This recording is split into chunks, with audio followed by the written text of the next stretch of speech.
Good afternoon, everybody. I'm Captain Jim Palmer, the Dream Business Coach. I'm the founder of the Dream Business Mastermind and Coaching Program, creator of Dream Business Academy, and host of Dream Business Radio. Welcome to week 6, already week 6 of my Dream Business Summer of Success series. I've been coming to you every Tuesday afternoon for this special series of live trainings, all designed to help you grow your dream business so you too can live your dream lifestyle. As a quick recap, if this is your first time joining us, on week 1, we talked about money mindset. In week 2, we talked about perfectionism and overcoming the fear of criticism, which is a big block to progress. In session 3, we talked about price elasticity, how to earn higher profits in your business. On week 4, we talked about that pesky drag on productivity and growth called shiny object syndrome. On week 5, we talked about one of my favorite strategies to close more sales. It's called risk reversal. All of these trainings, if of course you're going to know that if you've been with me before, but again, if you're brand new, all these trainings are still in my Facebook group, and perhaps they might be a little easier to find if you are in my free Facebook group, Build Your Dream Business Now, Build Your Dream Business Now, so you can check that out. All of these trainings, just like all the books, everything I do is content rich, 100% based in fact, personal experience from my 20 years of being an entrepreneur, creating multiple successful businesses. I promise not to waste your time with any silly talk, happy pie in the sky, sit under a tree and vibrate your way to success type of thinking. That sure would be fun if it was that easy, but you know that's not the case. If you enjoy this kind of information, I also invite you to download all 6 of my books, which are available in Kindle at Amazon, at the Barnes & Noble website in the form of a Nook book, and also in the iBookstore. To date, over 21,000 books have been downloaded on Amazon alone, which astounds me. I don't know why it astounds me, because they're great books. It's like 21,000. I don't get stats on iTunes or Barnes & Noble, but I think that's quite an impact. That's all part of my legacy changes everything, new focus on my business. So I also, before we get going here with the top 10, I want to tease a new program that I'm very excited to announce, and it should be live. I'm going to say, just to be safe, I'll say this time next week. My brand new Get Jim Palmer website is, it's fabulous. It's going to look phenomenal. But one of the things I often hear from some entrepreneurs is that they want, if they could work with me in a shorter, more intense time frame, rather than as beneficial as the Dream Business Mastermind is, working with me and the other members of the group on a month-to-month basis.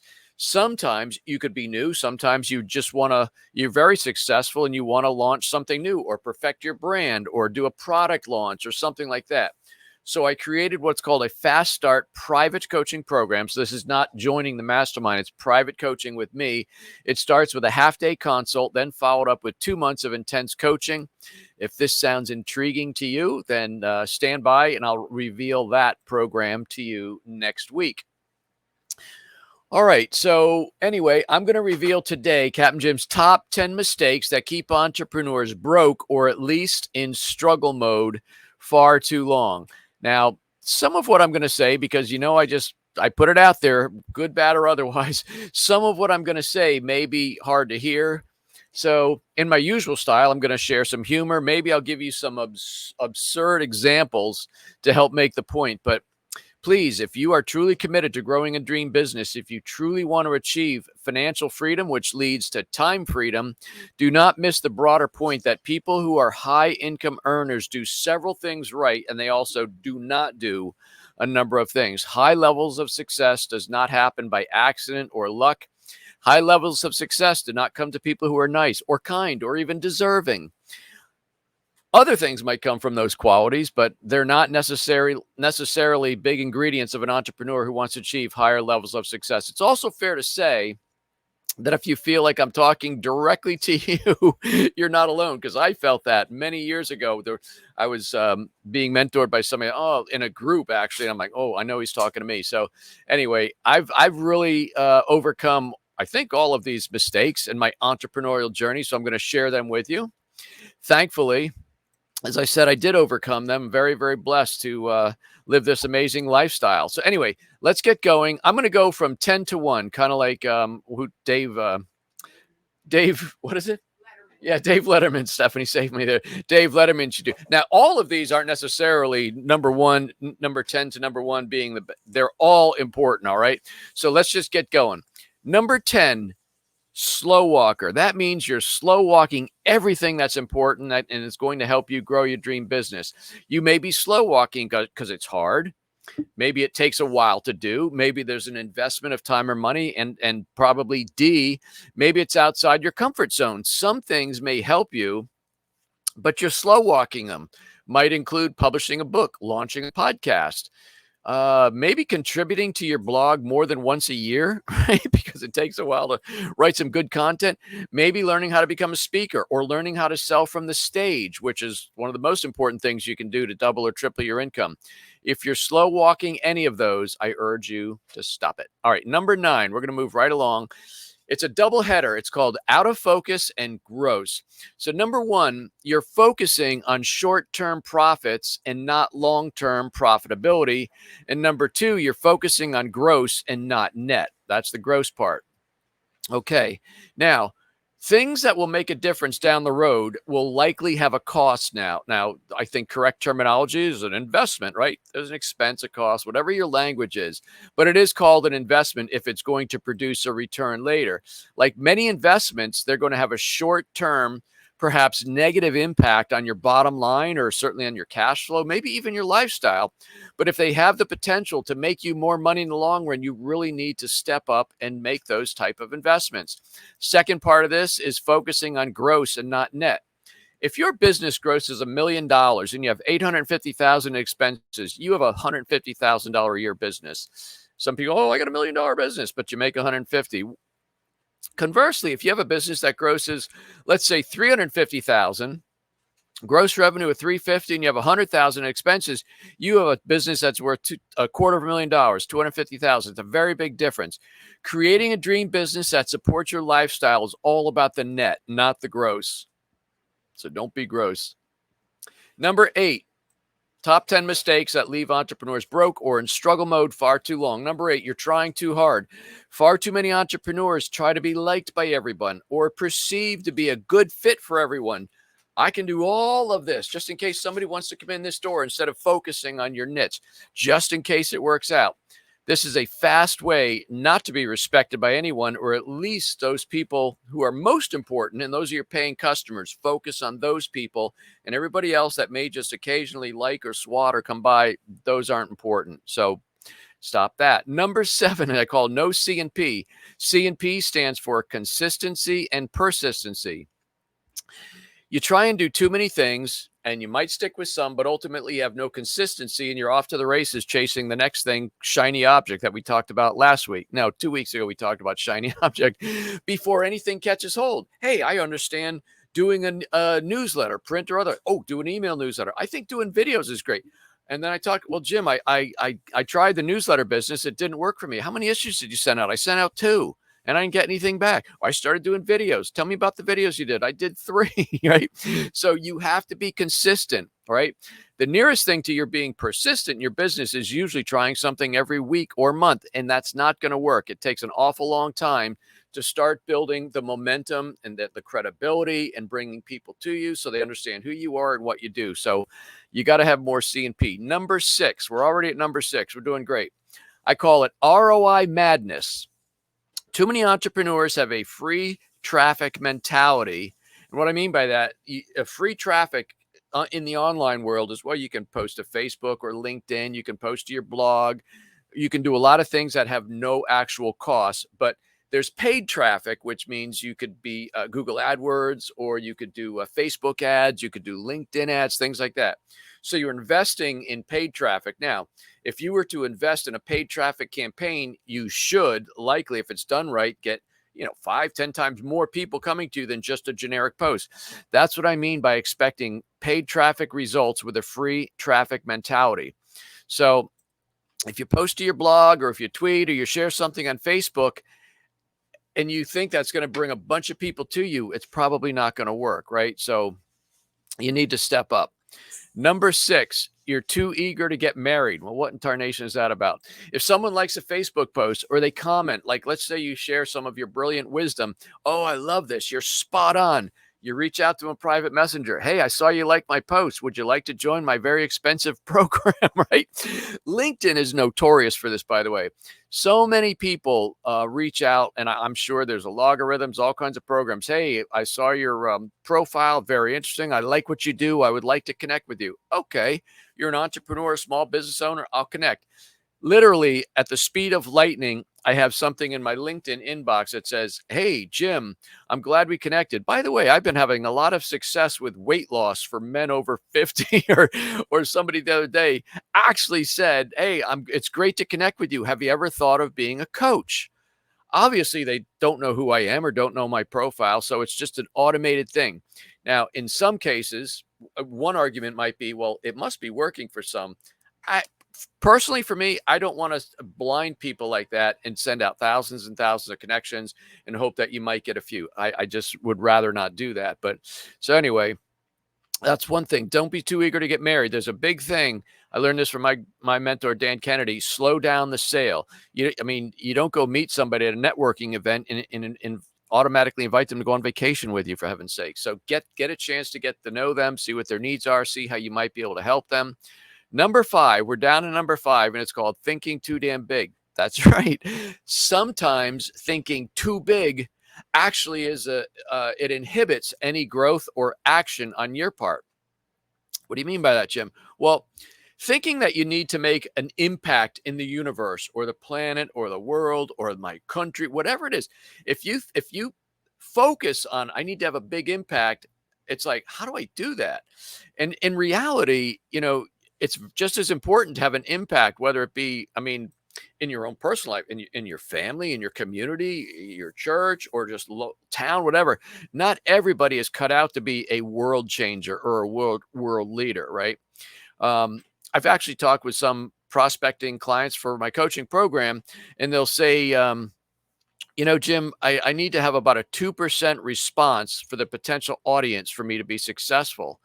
And I'm like, what do you mean a 2% response? I think they probably get that from direct mail or direct marketing or some other, some figure. And I said, so there's one guy, he said, I said, how big is your available market? He says, well, in the United States, there's 48,000 people who are, and he said what he did. I don't necessarily want to say, let's just pretend he's an accountant. There's 48,000 people in the US who are accountants, just so you follow my story here. And I said, okay, so if we could get 960 of the 48,000, that would be a nice business model. He said, yeah. I said, well, I think you're stuck moving forward because unless you can find a way to reach 960 qualified people, you're not moving forward at all. Right. And so I said, do you mind if I explain or show you a different rationale or a different strategy? Oh, please. He goes, I said, how much do you actually want to make? This guy had a very successful business. He was going to launch some sort of a coaching or mentor program. So he said, if I could make an additional 100,000, maybe 200,000 in addition to my core business with this program, man, I'd be set. I said, well, geez, you need far less than 960 people to do that. And he looked confused. He actually looked a little disbelieving. So I did some math, which is always a very scary thing. So I said, what do you think your program might be worth? Like $497 a month. Would that be reasonable? He said, yeah. He says, actually, for what I'm going to do for people, I think $497 is a no brainer. So I got up my trusty calculator, which always sits on my desk right here. And I said, by the way, if you could just connect with 17 people to pay you $497, you're going to generate $101,000 per year. I said, if you connect with 34 people, just 34 out of 960 at $497 a month, you're going to earn $202,000 a year. There's 2 big lessons with this story. I hope you caught on. Thinking big is great, but don't let the wrong big thinking paralyze you into inaction, right? Lesson 2, hire me as your business coach and you'll be earning that $100,000 a lot quicker than doing it on your own. All right. Number 4 is called cloning. In order to achieve some big incomes, many entrepreneurs feel they need to clone themselves. Oh, if I could just clone myself, I just need somebody who does what I do so they can do half the work. It's a fantasy. It's never going to work. By the way, it's not even smart thinking. While this may be a step forward in embracing the fact that you at least realize you can't do it all, so you need to delegate, because one of my expressions is learn to delegate or stay small forever. Far too many people don't move forward unless they can figure out a clone of themselves. Who has my gifts, my skills, my talents? You do not want a clone of yourself. You need people to do task-oriented things. You need people to do support services and other things. There's a little thing called magician and mule work. There's a lot of things in your business that can be done behind the scenes. Perhaps not as good as you, perhaps not as fast as you, but if they're being done, that allows you to focus on the magic. This is where your zone of genius is, focusing on what you do best, your gifts, right? I mean, I could focus an entire lesson on this cloning thing, but figure this.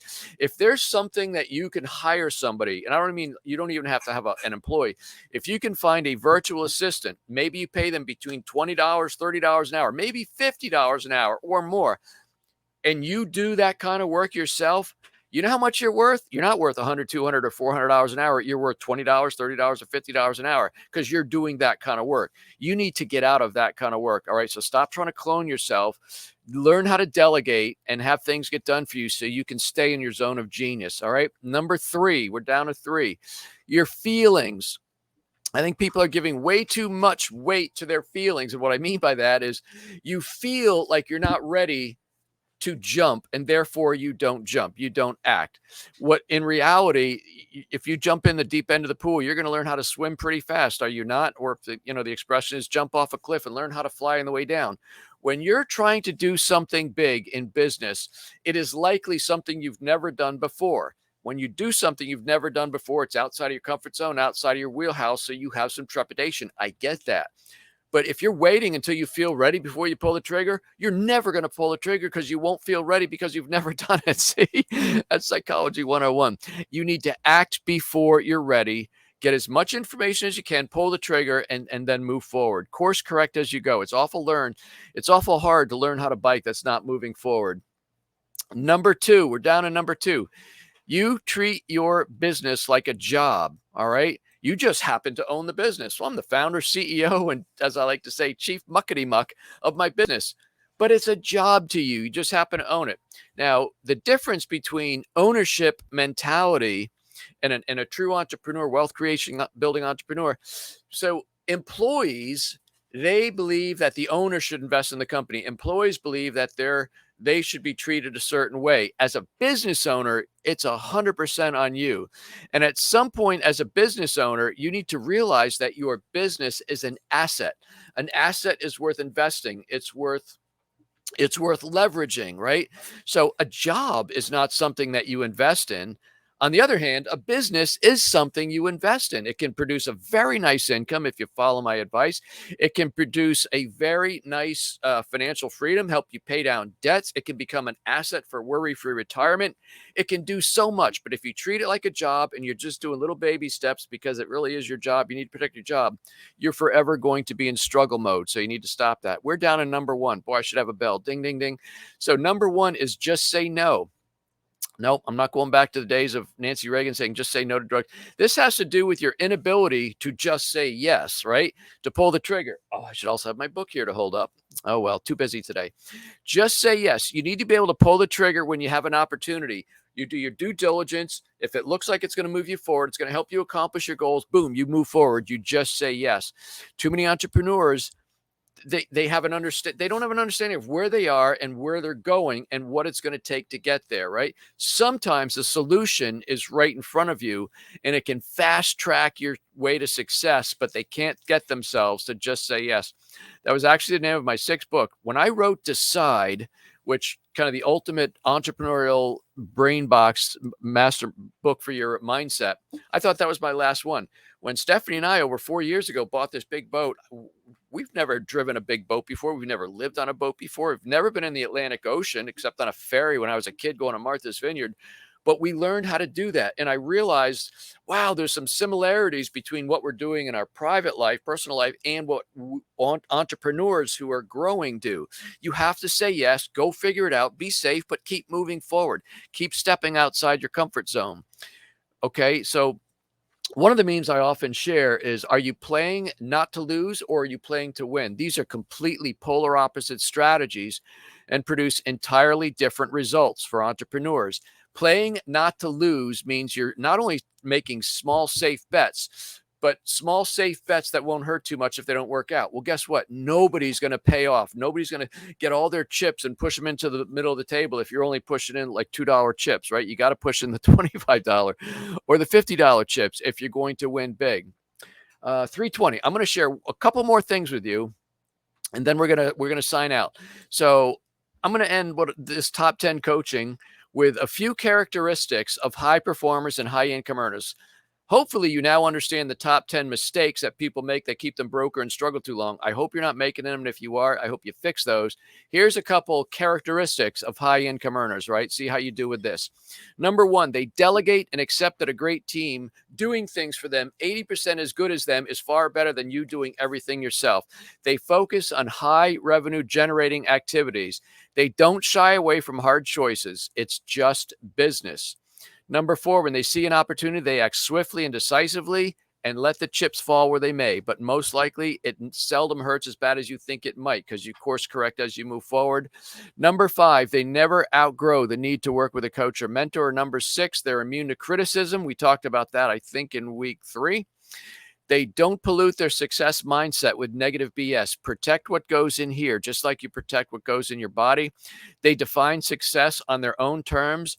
They would rather read or listen to podcasts or study, business building than sitting there watching mind-numbing TV. And they know the role that serving others and giving back plays into their success. That's a very big one. Finally, if your goal is to be comfortable, chances are you'll never be rich. But if your goal is to be rich, chances are you're going to end up mighty comfortable. If you're not fully, totally, and truly committed to creating wealth as a result of growing a wildly successful business, chances are you won't. Folks, remember, wealth rewards risk and wealth rewards speed. Now, next week, what I'm going to do, by the way, share a comment.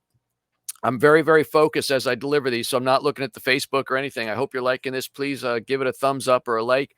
Leave a comment for me. If you're watching it on replay, share that too. Let me know how you're doing with these trainings. I don't know how many more I'm going to do, maybe 2 or 3. I'm just going to do it for the summer, so once Labor Day hits, boom, we're done. Anyway, next week, what I think I'm going to do is how to kick complacency and excuses to the curb so you can grow. The reason I created this whole Summer of Success series, I'm trying to eliminate in a fast and hopefully fun way some of the major stumbling blocks that I've seen over my years as a business owner and also 11 years as a coach. I'm trying to help people remove some of these blocks so you can grow bigger and better and faster. So next week, I will share some strategies on how to kick complacency and excuses to the curb so you can grow faster. So if you're feeling a little sluggish, join me next Tuesday at 3 p.m. Eastern time.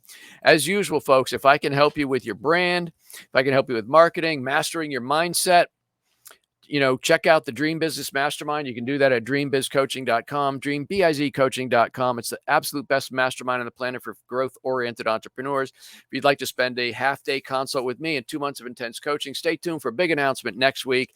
It is Captain Jim's real soon-to-be famous Fast Start coaching program. As usual, connect with me at getjimpalmer.com and definitely connect with me at getjimpalmer.com next week. Get digital copies of all books at Amazon, Barnes & Noble, and iBooks. But that's it. Until this time next week, another fantastic training in the Summer of Success series. I'm Captain Jim Palmer, the Dream Business Coach. You take good care.